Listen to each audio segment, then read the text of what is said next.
아침 신문 귀로 읽기 김용민 PD의 조간 브리핑. 네, 이번에는 국내 주요 뉴스 살펴보겠습니다. 김용민 PD와 함께하는 조간 브리핑입니다. 안녕하십니까? 네, 안녕하십니까? 요새 많이 좀 피곤하시죠? 예, 그렇습니다. 4월 1일 개편 이후로 하여간 어제 그 집에 모처럼 일찍 들어갔습니다. 10시 한 15분쯤 들어갔습니다. 평소엔 더 일찍 들어가죠. 12시 한 10분쯤, 0시 10분쯤. 그래서 왜 늦게 들어오냐고 하면은, 아니, 이 새 날이 시작돼서 10분 만에 들어왔는데, 왜 이러느냐. 이렇게 일찍 들어왔는데. 예. 제가 그렇게 이야기하고 있습니다. 예. 네, 오늘 신문들 보니까, 네. 역시 경기도 파주, 그리고 서해 백령도에 추락한 북한제 추정 무인기. 예. 예, 이 뉴스가 여러 군데서 좀 다뤄졌습니다. 예. 뭐, 상당한 안보 위협이 된다. 예. 보수신문들의 논조는 보통 그렇고요. 예. 그 무인기가 행여라도 폭탄이라도 싣고 청와대를 향해 돌진하면 어떡하냐. 뭐 이런 식의 아주 자극적인 상상력까지 동원하고요. 동아일보가 그랬습니다. 어제. 경향신문 3면을 보겠습니다. 안보 전문가들은 그런데 이 무인기 안보 위협이 그리 높지 않다라고 평가합니다. 저급한 수준의 정찰 비행은 가능하겠지만 의미 있는 군사적 타격 수단은 될 수 없다는 의견이 대다수였다는 겁니다. 예. 경향신문 기자가 만난 전문가들은 이렇습니다. 먼저 공군장성 출신의 이희우 충남대 종합군수체계연구소 소장. 이분 말입니다. 무인기로 생각할 수 있는 파괴력에 비하면 미사일이나 방사포가 훨씬 낫다. 군사 전술적으로 의미가 없는데 국민 불안만 가중되는 것 같다. 이렇게 밝혔다는 겁니다. 쓸데없이 무인기에다가 뭐 폭탄을 실어서 주요 기관, 요지를 타격한다? 그럴 것 같으면 차라리 미사일이나 방사포가 훨씬 더 효율적이다. 이런 얘기입니다. 예. 굳이 뭐 무인기를 동원할 이유가 없다. 이런 얘기입니다. 양욱 한국국방안보포럼 연구위원도 경향신문 기자가 접촉한 전문가 가운데 한 명인데요. 이분 이야기는 이렇습니다. 폭탄이나 생화학 무기를 싣기 위해서는 무게가 대폭 늘어나야 하는데 덩치가 커지면 당연히 레이더에 걸리고 충분히 요격할 수 있다. 이렇게 말을 했습니다. 그러면서 이런 종류의 소형 무인기를 탐지하기 위한 장비가 거의 전무한 것은 역설적으로 보면 위협이 그리 크지 않다는 것을 의미한다라고 지적했습니다. 예. 이런 수준의 무인 비행기, 예. 민간인도 만들 수 있다. 뭐 그런 얘기도 있죠. 예, 그렇습니다. 경향신문 기자는 고명현 아산정책연구원 연구위원회 보고서에서 이런 부분을 발견했습니다. 발견된 비행체들은 무인항공기라고 부르기가 무한할 정도로 허술하다. 관심 있는 민간인들도 어렵지 않게 만들 수 있는 수준이며 밤이나 구름이 낀 날씨에는 무용지물인 그야말로 매우 초보적인 것이다. 이렇게 평가를 했습니다. 미국 NBC 방송에 나온 북한 군사 전문가인 조지프 버뮤데스라는 사람은 이번 무인기는 카메라가 달린 모형기 정도다. 모형기. 예. 이렇게 평가를 했습니다. 예. 근데 역으로 생각하면 네. 이 무인기 기술이 좀 발달하면 예. 실체적인 군사적 위협이 될 수 있다. 이런 해석도 가능할 것 예, 같은데요. 그렇습니다. 한겨레 사설 내용이 그렇습니다. 무인기 기술이 발전하면은 살상용으로 전용될 수 있다는 점에서 일정한 대비책은 필요하다. 이렇게 언급하고 있습니다. 그런데 낮은 고도로 날아오는 소형 물체에 완벽하게 대처할 수 있는 기술은 아직 개발되어 있지 않다. 이렇게 또 밝히고 있습니다. 그러면서 한겨레는 이번 사건은 오히려 평화 관리의 중요성을 다시 한번 일깨워준다. 남북관계 진전은 그래서 중요하다. 상대를 해치기로 마음먹는다면 모든 기술이 무기가 될 수 있다. 이를 더 나은 무기로만 막으려 하는 것은 군사주의적이고 소모적인 발상이다. 우리는 이미 북한의 전체 국내 총생산과 맞먹는 군사비를 쓰고 있다. 이렇게 말을 했습니다. 예. 사실 이번 무인기팜은 안보 위협이 되긴 합니다. 그런데 그런 허접한 수준의 북한 군사력이 안보 위협이 되는 것이 아니라 허술하고 기만적인 위기가 닥쳤을 때는 감추고 거짓말하는 이런 우리 정부와 군의 안보 태세가 안보 위협이 되고 있다. 이런 이야기입니다. 예. 네, 무인기가 촬영했다는 그 청와대 사진, 이 역시도 좀 쟁점이 되고 있습니다. 예, 조선일보는 단독 입수라고 말하고 있는데요. 국방부는 사진 유출을 누가 했는지 나도 궁금하다 이렇게 말하고 있습니다. 한겨레 3면을 보겠습니다. 조선일보는 단독 입수했다라고만 밝히고 있는데요. 예. 김민석 국방부 대변인은 브리핑에서 어떻게 특정 매체에 무인기에 담긴 사진과 영상이 흘러가느냐라는 기자 질문에 나도 그게 궁금하다 이렇게 답할 뿐이었습니다. 대공 방어 체계를 재검토해야 할 만큼 군사적으로 예민한 사안이라면 추락한 무인기에서 수거한 카메라와 그 안에 담긴 촬영 사진 같은 이런 군 내부 수사기관이 갖고 있는 자료들 이런 것들이 쉽게 외부로 유출될 가능성은 적지요. 근데 이게 쉽게 외부로 유출된다는 것 자체가 더 심각한 안보 문제일 수 있다는 겁니다. 예. 정부 고위 관계자가 한겨레 기자에게 이런 말을 했네요. 청와대 하늘에 구멍이 난 게 아니라 우리 군과 정보기관의 보안에 구멍이 난 게 더 심각한 문제로 보인다. 국방부가 분석하고 있는 무인기 촬영 사진이 어떻게 유출돼서 신문에 대문짝만하게 실릴 수 있느냐 이렇게 말했다고 합니다. 예. 국방부 대변인 얘기로라면 예. 국방부가 준 건 아니다 그 얘기입니까? 예. 그렇다면 어떻게 그걸 확보한 거죠? 북에서 유출된 거 아닐까요? 혹시 그 무인기에 블루투스가 달려 있어가지고 파일을 꺼내올 수 있는 건지 아니면 조선일보가 찍은 사진인지 그건 뭐 알 수 없습니다. 예. 어쨌든 군 당국이 공식적으로 제공하지 않았는데 이게 유출이 됐다거나 이 예. 부분에 대한 군 당국의 수사나 조사가 필요해 보이는데. 글쎄요. 상대는 대통령이 존경하는 방사훈 사장님의 조선일보 아니겠습니까? 예. 가능할지 의문입니다. 예, 다음 소식이 믿기지가 않는데 예. 박근혜 정부 청와대 근무하는 사람이 예. 이적단체에 가입했다. 예. 예, 이런 뉴스가 있습니다. 오늘 세계일보 일면에 나와 있는 기사인데요. 이적단체 가입이라 함은 청와대 외교안보수석실 별정직 3급인 A 행정관이 우리 민족끼리 그 정부 당국에서는 친북 웹사이트로 규정하고 있는데요.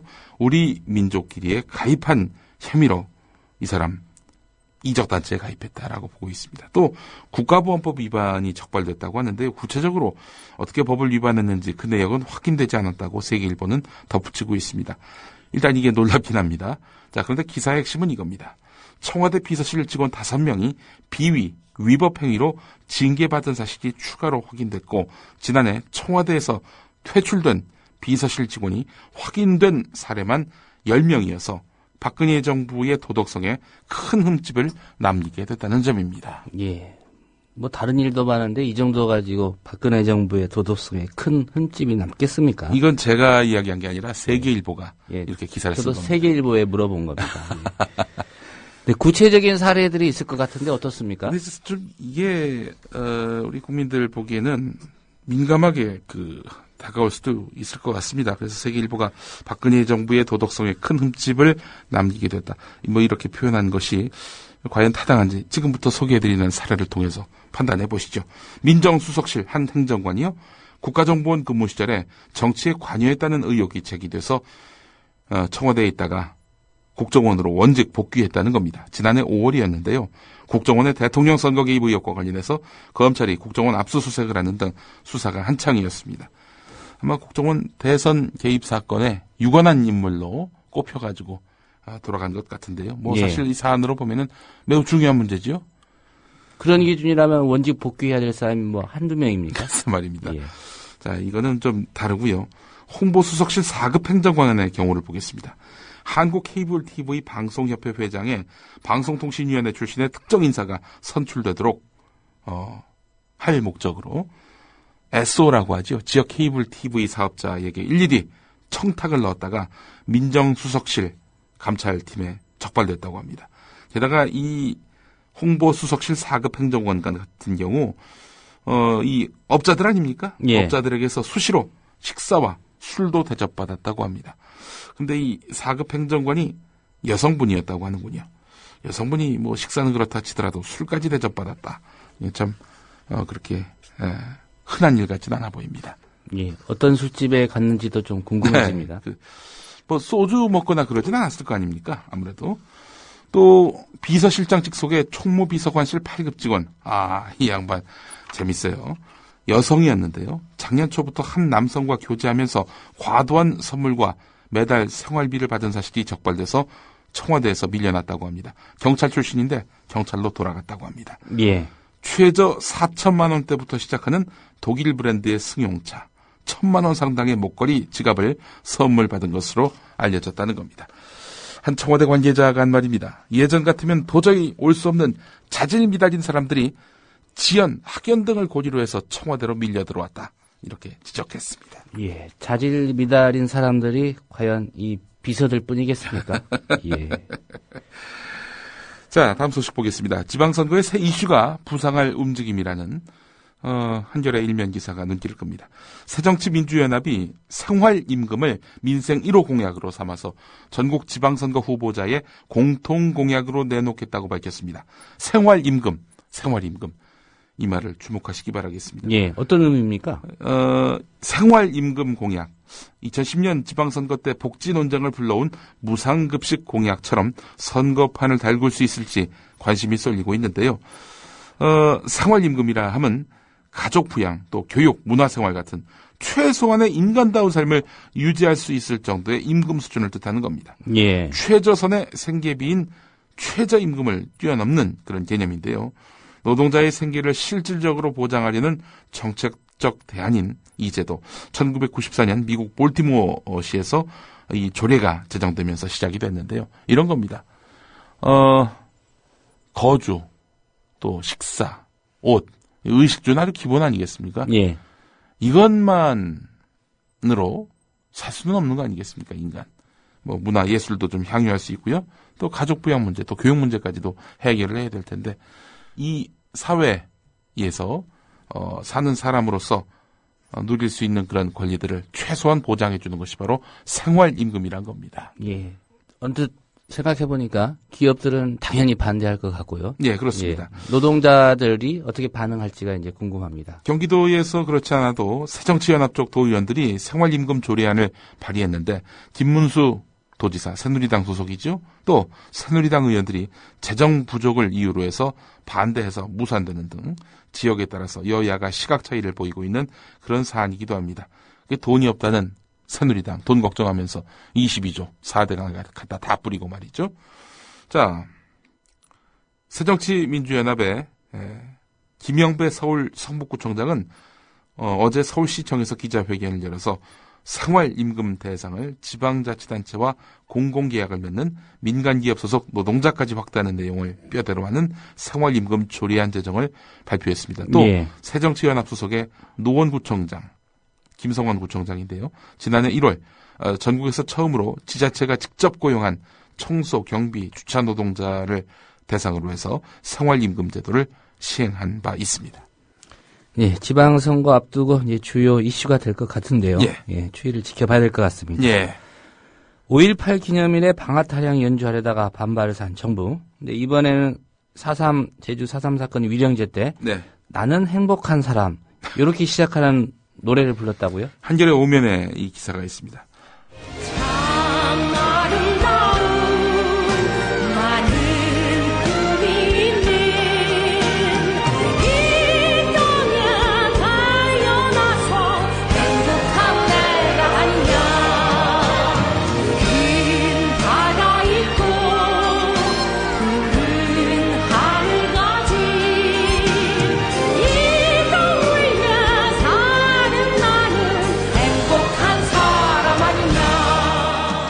가사가 이렇습니다. 성악가 신문희 씨가 부른 아름다운 나라라는 노래인데요.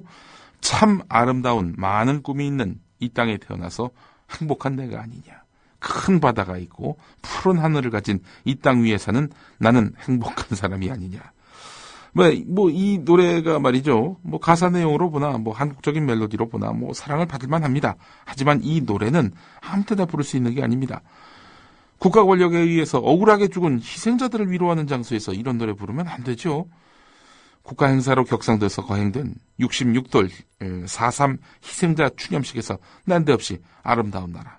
이 노래가 불려졌단 말이죠. 국가 권력에 의해 억울하게 희생된 4.3 영령들을 기리는 자리에서 이 노래가 불렸다. 유족들 중에 한 분이 이런 말을 했습니다. 어떻게 국가 권력의 부당한 사용으로 억울하게 돌아가신 분을 추념하는 장소에서 나는 행복한 사람이라는 내용이 담긴 노래를 합창할 수 있느냐? 이런 반발을 했다고 합니다. 한편 행사를 주관한 제주 4.3 평화재단 이사회에서도 이 노래가 추념식 합창곡으로 선곡되니까 일부 이사들이 문제를 제기하기도 했는데 결국 4.3 추념식 현장에서 이 노래가 울려 퍼졌습니다. 예. 누가 선정했는지 궁금합니다. 예. 나는 행복한 사람. 참, 어처구니가 없습니다. 예. 예. 오토바이의 고속도로 주행을 금지하는 우리나라 도로교통법. 예. 이 미국 정부가 바꿔야 된다. 이렇게 압박하고 있다고요? 예, 경향신문 일면에 관련 기사가 있습니다. 미국 이륜차 업계를 대변하기 위함입니다. 이륜, 바퀴 2개, 오토바이 있죠? 예. 자, 이륜차 업계를 대변한다라고 말씀을 드렸는데, 미국 무역 대표부가 이런 식으로 압박하고 있다라고 소개해드리면 아마 저간의 맥락을 이해하실 겁니다. 미국 무역 대표부는 지난달 31일에 발표한 2014 국가별 무역 장벽 보고서에서 한국에서 최근 오토바이 소음 기준 완화와 관련해서는 진전이 이루어졌지만 오토바이의 고속도로 주행 금지는 계속되고 있다 이렇게 밝혔습니다. 고속도로에서 대형 오토바이는 가볍고 작은 오토바이와 같은 그런 안전 우려가 제기되지 않는다. 대형 오토바이는 안전하다. 예. 라면서 고속도로에서 대형 오토바이 주행을 허용하도록 한국 쪽에 촉구하고 있다 이렇게 밝혔습니다. 미국 무역대표부는 이런 보고서를 매달 3월 말 의회에 제출하는데요. 미국이 오토바이 문제를 제기한 것은 이번이 처음은 아닙니다. 한미 FTA 협상 당시에도 고속도로 주행금지 규제를 풀어달라고 요구를 했는데 과거 그 국가별 무역장벽 보고서에서도 지속적으로 거론했던 사안이기도 합니다. 아무래도 이 규제가 풀리면은 누가 덕을 보겠느냐. 할리 데이비슨 같은 자기 나라 오토바이의 한국 시장 판매가 늘 것이라는 그런 판단 때문입니다. 자기 나라 기업을 위한 미국 무역 대표부의 한국 규제 간섭하기. 예, 이게 본격화되고 있는 겁니다. 예. 박근혜 정부가 규제 개혁한다, 규제 푼다 하니까 덩달아서 이런 요구하고 있는 거 아닙니까? 3월 말마다, 매년 3월 말마다 이 보고서가 나오기 때문에 박근혜 대통령의 최근 규제 완화에 대한 의지와 맞물렸다라고 보기는 어렵지만, 어쨌든 계속 지속적으로 요구하고 있는 걸로 봐서는 이번에는 좀 먹히지 않겠는가 하는 그런 고려가 개입됐을 가능성도 있겠다 이렇게 또 보이네요. 예.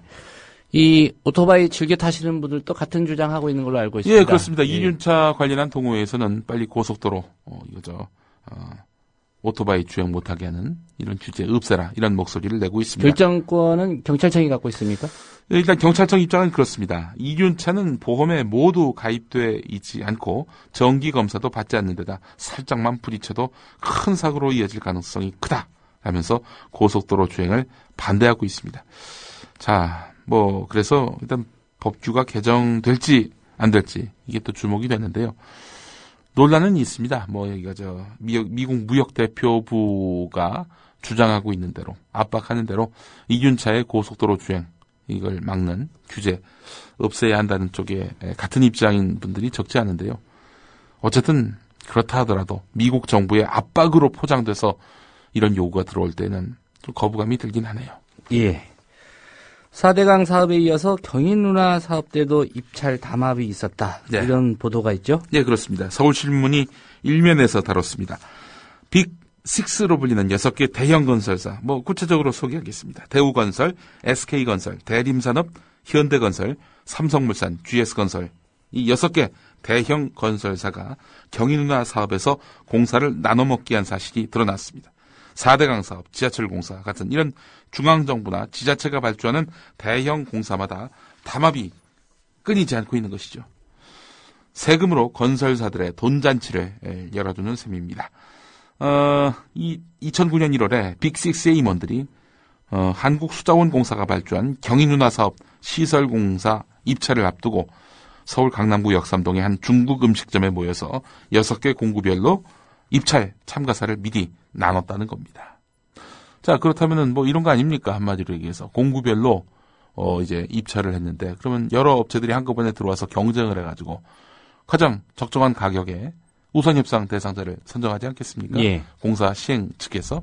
그런데 이게 6개 업체들이 공구별로 해가지고 우린 여기 지원할 테니까 너희는 지원하지 마. 이런 식으로 담합했다는 거 아니에요. 그러면은 가격 경쟁 같은 것들이 있을 수가 없는 것이고 이 사람들이 또 결국 공사 물건을 다 따내게 되는 것이고요. 이런 불공정 경쟁 속에 결국 이 세금 어마어마하게 들어가게 되고 그렇게 되면은 건설사는 폭리를 취하고 이런 구조 아닙니까? 예. 한심합니다. 한심합니다. 저 예. 4대강 때도 이랬는데요. 경인 누나 때도 이랬습니다. 예. 건설사 출신의 이명박 대통령은 과연 이런 담합을 모르고 있었을까? 만 내가 해봤어 한다. 뭐 그런 입장이었겠죠. 뭐 내가 있는데 뭐 하겠는가? 뭐 이런 생각을 했을까요? 아니면은 모른 채 눈 감고 있었을까요? 아니면 더 조장을 했을까요? 야, 내가 대통령이 됐는데 말이야. 이럴 때 건설사가 한번 논아야 되지 않겠어? 물 들어올 때 노져. 뭐 이런 식으로 한 것은 아닐까? 뭐 온갖 억측이 듭니다. 예. 제가 가능하다면 김효진 PD에게 부탁합니다. 예. 이명박 전 대통령 뭐 섭외를 인터뷰 예. 요청합니다. 예. 네, JTBC 또 중징계 받았다고요? 예. 지난번에 그 김재현 통합진보당 의원하고 인터뷰했다.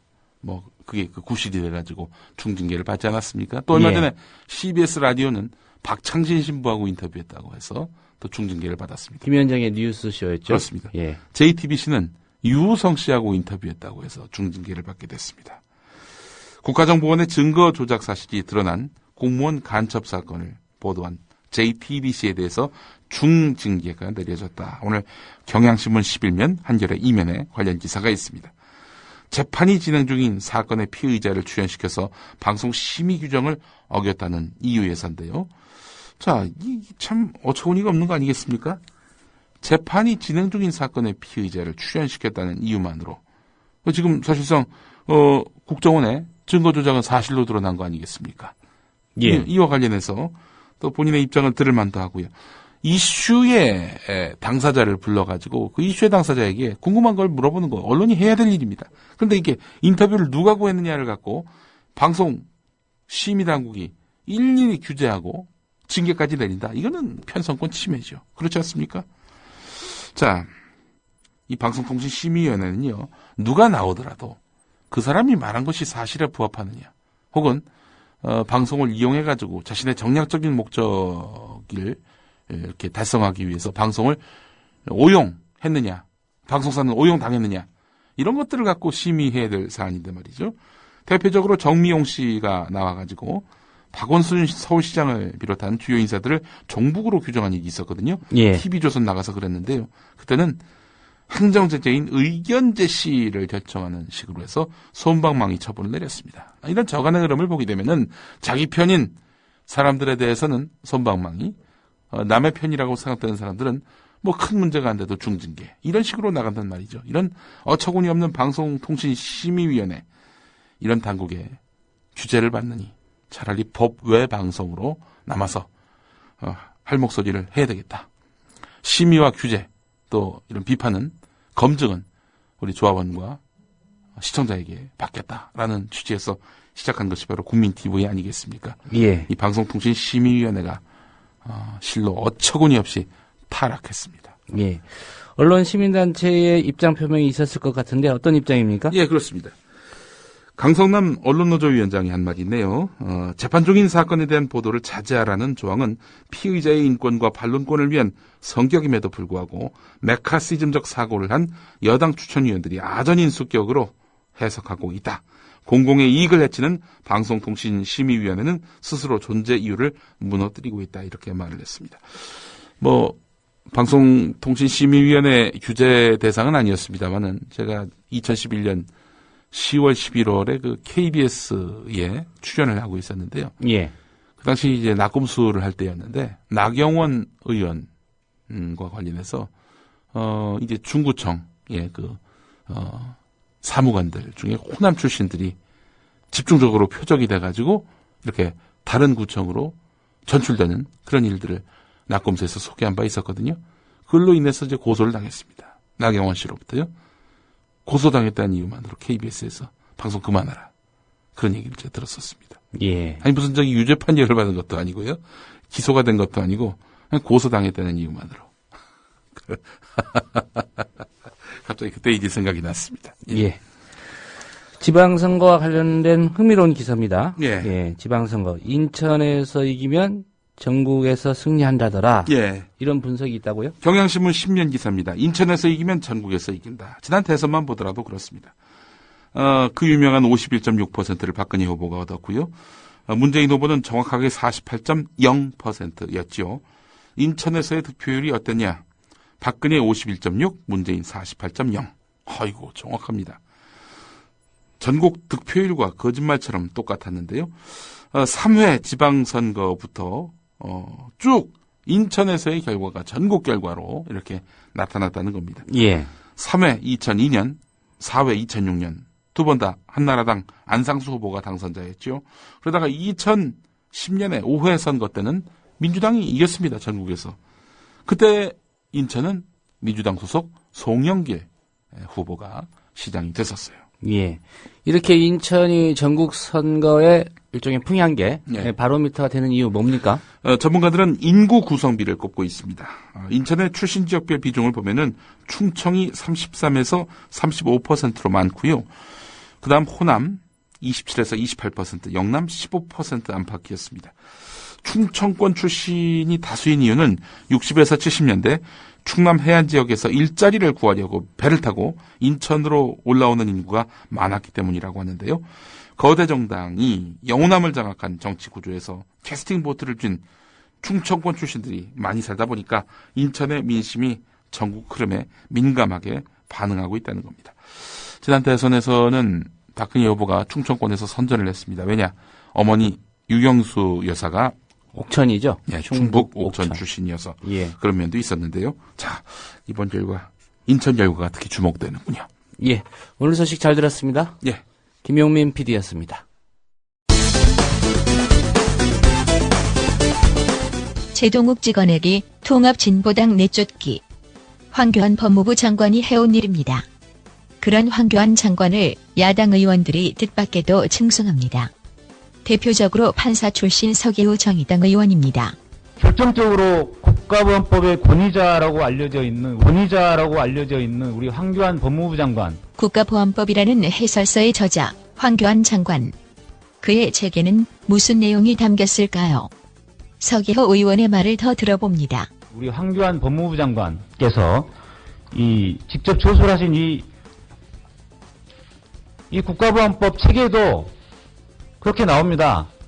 국가보안법상의 제12조 날조죄 이 책 국가보안법 책 508쪽에 보면은 국가보안법상의 날조죄는 당연히 이 국가보안법 12조가 우선 적용된다 라고 되어 있습니다. 508조에.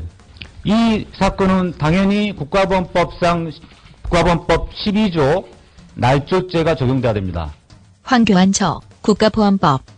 이 책 때문에 검사, 국정원 요원이 국가보안법으로 처벌받게 생겼습니다. 국정원 비밀요원 김모 과장에게 적용된 혐의는 위조 사문서 행사와 모해 위조 증거 사용입니다. 김 과장은 앞서 구속된 국정원 협력자 김모 씨에게 유성 씨의 간첩 혐의를 입증할 문서를 구해오라고 지시한 인물입니다. 모해 증거 위조와 사용죄는 피고인에게 해를 끼칠 목적으로 증거를 위조하거나 위조 증거를 사용하는 경우에 적용하는데 최고 징역 10년입니다. 이 조항은 국가보안법 날조죄와 사실상 구성 요건이 같습니다. 황교안 법무부 장관은 자신이 쓴 저서에서 국보법상 날조는 증거를 위조하는 것은 물론 위조한 증거를 사용하는 것도 포함된다며 같은 범죄 행위라면 특별법인 국가보안법을 형법보다 우선 적용해야 한다고 적었습니다. 그런데 왜 검찰에서는 이 국가보안법 날조죄를 적용하지 않고 형법상의 죄를 적용했느냐? 황교안 장관은 이 책이 전대미문의 검사와 국정원 요원에 대한 국가보안법 처벌의 근거가 되자 이렇게 말합니다. 장관이 2011년에 국가보안법이라는 책을 쓰셨죠? 썼습니다. 예, 제가 그 책 517페이지를 보니까 날조란 증거를 허위로 조작해내는 걸 말한다. 형법상의 위조, 변조는 물론 위조, 변조한 증거 사용도 포함한다. 이렇게 돼 있고 또 형법에 대해서 특별법 관계에 보안법이 국보법이 특별법 관계에 있다. 따라서 요건이 충족되면 국보법 조항이 형법에 우선해서 적용돼야 한다라고 책을 쓰셨어요.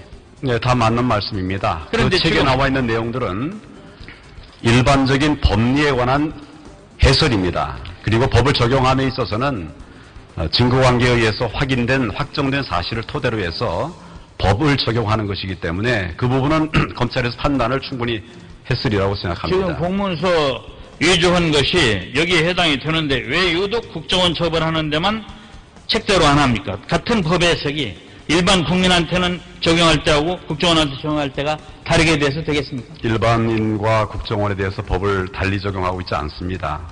사실 수사 결과 나온 사실관계를 토대로 해서 법을 적용하고 있습니다. 그 책에 담긴 내용은 맞지만 일반적인 법리라는 겁니다. 근본적으로는 이런 인식이 깔려 있습니다. 유성이 간첩 맞지 않느냐? 서울시 간첩 사건의 피의자인 유 씨의 변호인단이 제출한 증거를 부정하기 위해 검찰이 국정원과 함께 끊임없는 증거 조작을 시도해왔다는 사실이 명백히 드러난 상황입니다. 검찰이 국정원과 함께 증거 조작을 했다. 그렇게 속단하기는 어렵습니다. 지금 전반에 대해서 수사 중에 있고 본안 사건은 1심 무죄가 났지만 검찰에서 유죄 증거가 많이 있다 이렇게 판단해서 계속 공소유지를 하고 있습니다. 그 결과를 지켜봐 주시기 바랍니다. 결국 국가보안법이 아니라 검찰보안법, 국정원보안법이군요. 황 장관님.